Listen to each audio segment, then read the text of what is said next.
Hello student, कैसे हो? आशा करता हूँ ठीक ही होंगे। तो आज हम कक्षा 10 का फिजिक्स का एक टॉपिक का अध्ययन करेंगे जिसका नाम है विद्युत धारा का ऊष्मीय प्रभाव, heating effect of electric current. देखिएगा,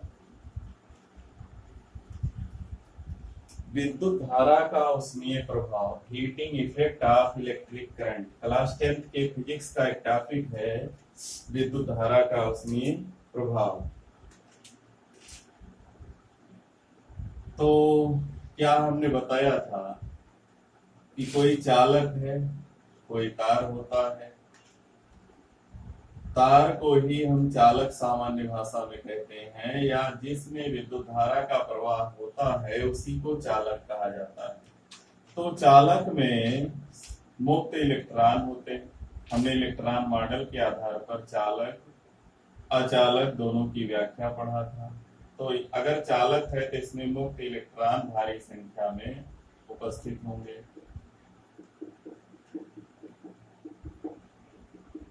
ये सभी मान लीजिए मुक्त इलेक्ट्रॉन है। जब हम इनके सिरों के बीच विभवांतर स्थापित करेंगे या एक बैटरी जोड़ देंगे, प्लस माइनस प्लस माइनस, तो क्या होगा? इसका सिरा प्लस से जुड़ गया तो सभी इलेक्ट्रॉन इस दिशा में भागेंगे, उल्टी दिशा में इधर, और विद्युत धारा की दिशा ये होगी, धनावेश की दिशा प्लस से माइनस की ओर, प्लस से माइनस की ओर। तो इस क्रिया में हम देखेंगे, केवल हम इलेक्ट्रॉन को ही देखते हैं। तो कोई भी इलेक्ट्रॉन अगर यहाँ है तो इधर चलेगा और इधर चलेगा, सामने और भी इलेक्ट्रॉन होंगे, तार के और से परमाणु होंगे। तो तार में अनगिनत मात्रा में परमाणु, इलेक्ट्रॉन, प्रोटॉन आदि होते हैं। तो जब इलेक्ट्रॉन यहाँ से प्रवाहित होंगे तो रास्ते में तार के परमाणुओं से अन्य इलेक्ट्रॉनों से बार बार टक्कर होगी इनकी, और इलेक्ट्रॉनों के टक्कर के कारण ही इसकी जो गतिज ऊर्जा है वो उसका कुछ भाग बदल जाता है उष्मा में। गतिज ऊर्जा का कुछ भाग बदल जाता है उष्मा में, गतिज ऊर्जा का संपूर्ण भाग नहीं कहें, कुछ भाग उष्मा में बदल जाता। क्यों बदल जाता है? क्योंकि जो इलेक्ट्रॉन गति करते हैं चालक के भीतर, वो तार के परमाणुओं से अन्य इलेक्ट्रॉनों से बार बार टकराते रहते हैं, जिससे इनकी गति धीमी हो जाती है, अर्थात गतिज ऊर्जा कम होती है, घट जाती है। तो जितनी गतिज ऊर्जा घटेगी वो बदल जाएगी उष्मा में, और यही उष्मा के कारण जो तार है वो गर्म हो जाता है। तो जिस तार में हम धारा प्रवाहित करते हैं, विद्युत धारा प्रवाहित करते हैं, वो तार गर्म हो जाता है, और गर्म होने की घटना को ही विद्युत धारा का ऊष्मीय प्रभाव कहते हैं। यानी जब हम किसी चालक में विद्युत धारा प्रवाहित करते हैं तो चालक गर्म हो जाता है, और गर्म होने की घटना को ही विद्युत धारा का ऊष्मीय प्रभाव कहते हैं। और चालक तार उतना ही ज्यादा गर्म होगा जितना ही अधिक इसका रेजिस्टेंस होगा, प्रतिरोध जितना अधिक होगा तार उतना ही ज्यादा गर्म होगा। तो ये है हमारा विद्युत धारा का ऊष्मीय प्रभाव। यानी जब हम किसी चालक में विद्युत धारा को प्रवाहित करते हैं तो चालक जो है वो गर्म हो जाता है। क्यों गर्म होता है? इलेक्ट्रॉन, मुक्त इलेक्ट्रॉन जब चालक के भीतर चलते हैं तो वह तार के परमाणुओं से या चालक के परमाणुओं से अन्य मुक्त इलेक्ट्रॉनों से बार बार टकराते हैं, जिससे वे अपनी गतिज ऊर्जा का अधिकांश भाग खो देते हैं, और इसी को ही विद्युत धारा का ऊष्मीय प्रभाव कहते हैं। और वो जो अधिकांश भाग खोते हैं गतिज ऊर्जा का, वो उष्मा में बदल जाता है, जिससे तार गर्म हो जाता है, और गर्म होना ही ऊष्मीय प्रभाव है।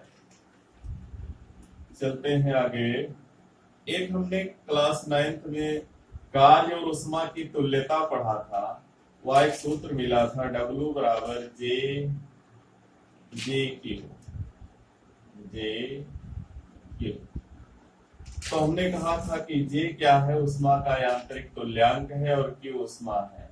अगर उष्मा को क्यू से ना लिखकर यहाँ एच से लिख दें क्योंकि हम हीट लिख रहे हैं, तो अगर W बराबर JH ऐसे मान लें, तो अगर यहां से H बराबर निकालें तो मिलेगा W बाई J, और J का जो आंकिक मान होता है 4.18, अक्सर लिखा रहता 4.2, और ये जो जब J से भाग दे देते हैं तो इसका मान आता है H का कैलोरी में।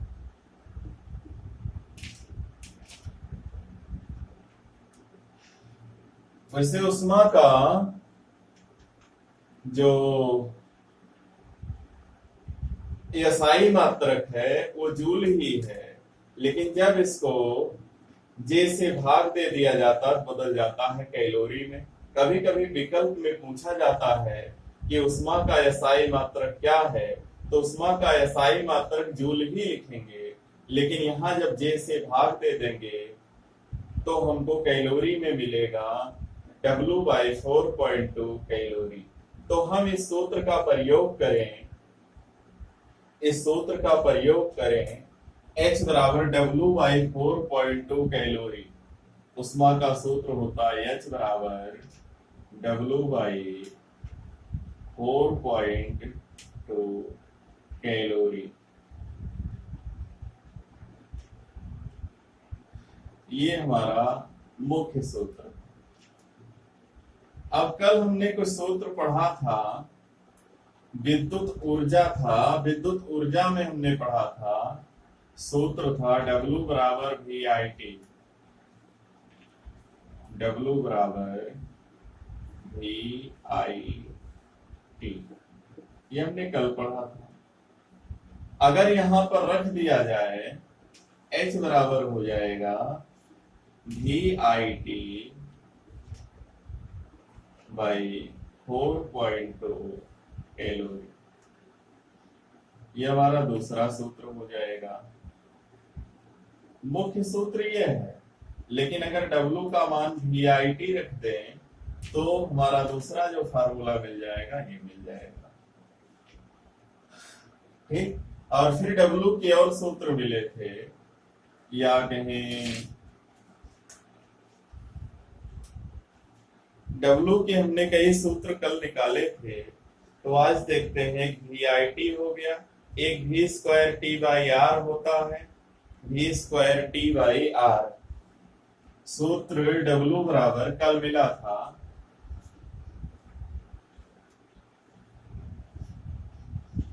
V square T by R, तो V square T by R, इस सूत्र का अगर प्रयोग करें तो हो जाएगा H बराबर V square T by 4.2 into R calorie. फिर एक और मिला था W बराबर I स्क्वायर RT, सूत्र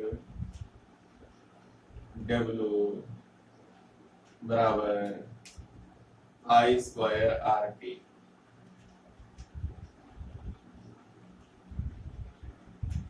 इस सूत्र का अगर प्रयोग करें तो H बराबर हो जाएगा I square RT by 4.2 calorie.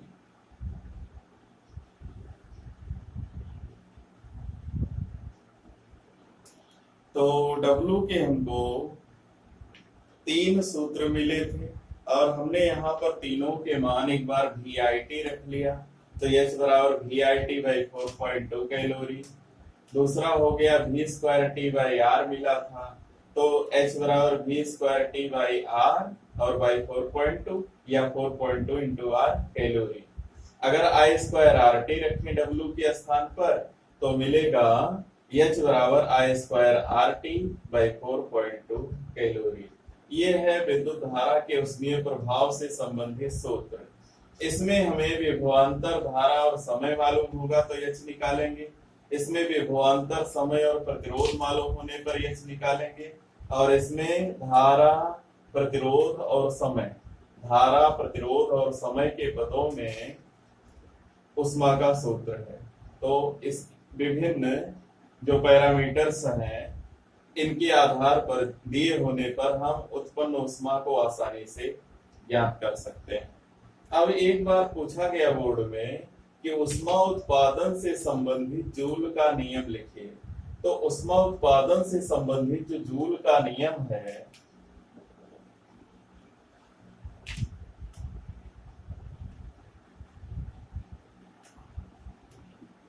उष्मा उत्पादन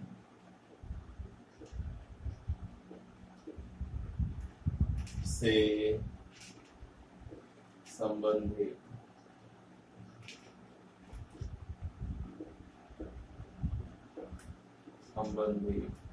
जूल का नियम।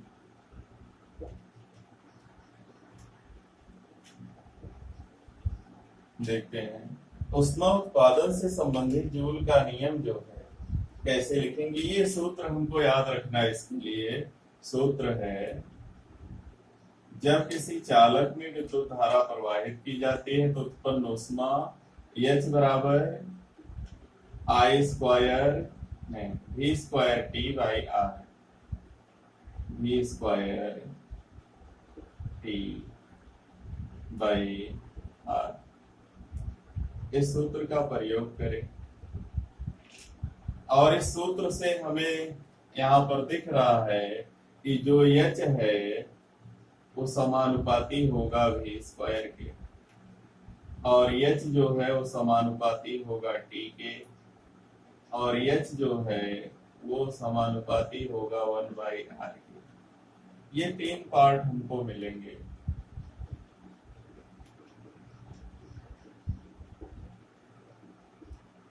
अब यहाँ हम देखेंगे जैसे जब हम V का मान बढ़ाएंगे तो H बढ़ेगा क्योंकि V अंश में है, और T बढ़ाएंगे तब भी H बढ़ेगा, और R को बढ़ाने पर H घटेगा क्योंकि हर बड़ा करने पर कोई भिन्न छोटी हो जाती है। तो यहाँ से हम कहेंगे कि यदि हम V स्क्वायर का मान बढ़ाएंगे तो H बढ़ेगा, V स्क्वायर के घटने से H घटेगा, T के बढ़ने पर H बढ़ेगा, T के घटने पर H घटेगा, R के बढ़ने पर H घटेगा और R के घटने पर H बढ़ेगा। लेकिन इसके लिए शर्त है, यदि जैसे V स्क्वायर के अनुक्रमानुपाती होगा लेकिन R व T स्थिर हो, R व T स्थिर हो, यानी R और T अगर कांस्टेंट हो तभी ऐसा हो सकता है। यहाँ V व T, V व R स्थिर हो तब ये बनेगा, और यहाँ पर R दिया है तो V व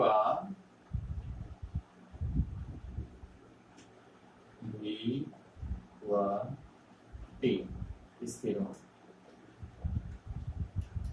ये उष्मा उत्पादन से संबंधित जूल के नियम है। इस सूत्र का प्रयोग करेंगे और उष्मा उत्पादन से संबंधित जूल के तीन नियम हैं। या दाहिनी तरफ तीन पैरामीटर हैं, तो एक V स्क्वायर है तो V स्क्वायर इसके डायरेक्टली प्रोपोर्शनल है, और H यानी समानुपाती है, और H और T समानुपाती है। H और R व्युत्क्रमानुपाती, तीनों को लिखेंगे। लेकिन जब भी कोई लिखेंगे तो इसके साथ बाकी दोनों को कांस्टेंट होना पड़ेगा। तो ये है उष्मा उत्पादन से संबंधित जूल के नियम। अब इसके बाद विद्युत सामर्थ्य है, लेकिन इसका डिस्कस विद्युत सामर्थ्य का अगले वीडियो में। तो हमारा वीडियो पसंद आएगा तो लाइक कीजिए, शेयर कीजिए, चैनल को सब्सक्राइब कीजिए और सरकार द्वारा निर्धारित लॉकडाउन नियमों का पालन करते रहिए। धन्यवाद।